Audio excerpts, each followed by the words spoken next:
নারায়ণগঞ্জে সর্বপ্রথম আনুষ্ঠানিকভাবে উদ্বোধন হলো জুলাই শহীদদের স্মরণে নির্মিত জুলাই শহীদ স্মৃতিস্তম্ভ।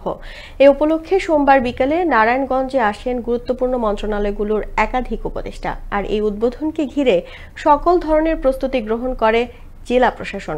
নারায়ণগঞ্জ থেকে সৈয়দ সিফাত লিংকনের বিশেষ প্রতিবেদনে বিস্তারিত।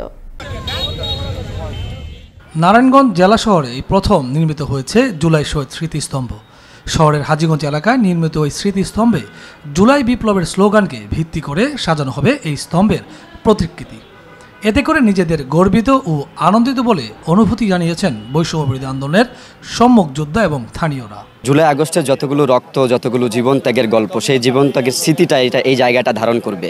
আমি অত্যন্ত আনন্দিত এবং গর্বিত ফিল করছি যে আমাদের মতো এমন একটা এলাকাতে এই জায়গায় একটা স্মৃতিস্তম্ভ হচ্ছে। যে জেলা প্রশাসক সাহেব এবং প্রশাসনের কর্মকর্তারা যে দিক নির্দেশনা সুন্দর একটা পদক্ষেপ নিয়েছেন, সেই জন্য আমরা এই এলাকাবাসীর পক্ষ থেকে তাকে ধন্যবাদ জানাই।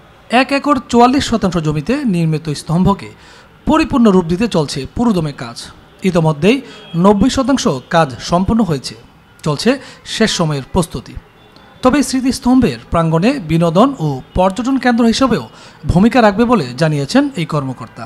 এই মনুমেন্টটা হচ্ছে যে গণপূর্ত মন্ত্রণালয়ের কর্তৃক বাস্তবায়িত হচ্ছে, সংস্কৃতি মন্ত্রণালয় ডিজাইনে এবং মুক্তিযোদ্ধা মন্ত্রণালয়ের অনুমোদন ক্রমে সারা বাংলাদেশে হচ্ছে যে এটি হচ্ছে যে এই জুলাইয়ের যে বিভিন্ন সময় স্লোগান যা আমাদের এই অভ্যুত্থান ঘটাতে সহায়তা করেছিল, সেই সব স্লোগানের উপর ভিত্তি করেই হচ্ছে যে প্রতিকৃতি অনুযায়ী। এদিকে উদ্বোধনে উপদেষ্টা মণ্ডলীর আগমনে নিরাপত্তার চাদরে ঘেরা হয়েছে অনুষ্ঠানস্থল।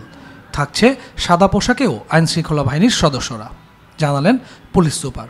যে এখানে জুলাই স্মৃতিস্তম্ভ হবে, সেদিন থেকে আমাদের এখানে সাদা পোশাকে নজরদারি আছে এবং আমরা আজ থেকে আরও এখানে পোশাকধারী পুলিশেরও ডিউটি থাকবে।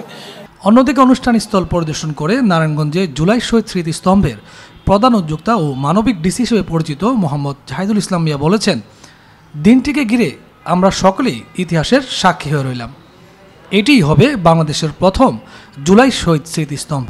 নারায়ণগঞ্জ জেলায় আমাদের 6 জন উপদেষ্টা স্যার এবং 6 জন সচিব স্যার আসবেন এবং এই স্মৃতিস্তম্ভ উদ্বোধন হবে এবং এই স্মৃতিস্তম্ভে 5ই আগস্ট শহীদ পরিবারের উদ্দেশ্যে তাদের স্মরণে আমরা এখানে ফুল অর্পণ করব। সৈয়দ সিফাত লিংকন, আনন্দ টিভি, নারায়ণগঞ্জ।